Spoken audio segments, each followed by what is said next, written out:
Hello people and welcome to the People Building Members Club video. No, it's not the Members Club. I'm not going to start again, you're just going to have to trim this bit off. Okay. Hello people, welcome to the People Building video podcast. Sorry. Okay. It's all gone a bit silly. I can't even look at you in the background now. Hello people, welcome to the People Building video podcast. Today's video is all based on the article called Letting Go and Moving On, which you can go and read in the written format on the People Building website. If you go over to the resources tab, click on that and then you'll see that there's the articles list there, but here is the video version for those of you who desire it. So letting go and moving on. Sometimes us human beings are so shaped and influenced by our will and desire to succeed and make good of every situation that life throws at us, we forget that there is a real reward and skill in letting go and moving on. It's as if letting go and moving on is giving up, and that giving up means we must have failed in some way.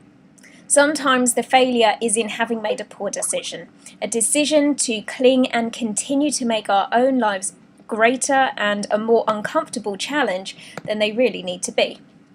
For some people, this happens because their pain threshold is too high. They allow themselves to be emotionally beaten up many times before they decide they've had enough, if they ever even manage to get to that stage. Here are some classic examples of when people end up wishing they'd let go and moved on sooner than they did. Working in a job you hate. Being in a relationship that isn't working. Wanting a debt to be repaid. Holding on to spite, hatred or hurt when someone has behaved wrongly towards you, or unrequited love. Is letting go the same as forgiveness? Possibly. If you could let go but do not forgive, some of your time and energy will still be going into it, which could imply you have not really let it go. It is not essential to feel repelled by what occurred, although that can help initially.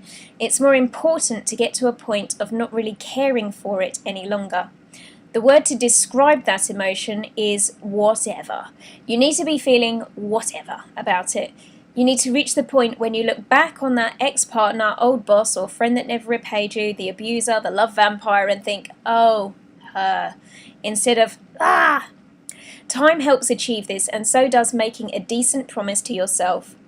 The decent promise is made up of a few vital elements.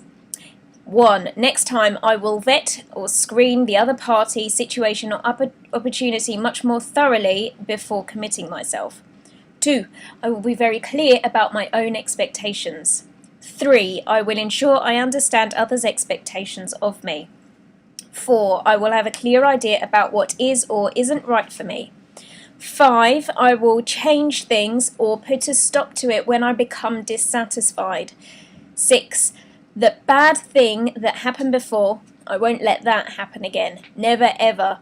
I will never compromise my emotions, sanity or gut feeling because I like myself enough to be able to walk away with my head held high and not feel bad about it whatsoever.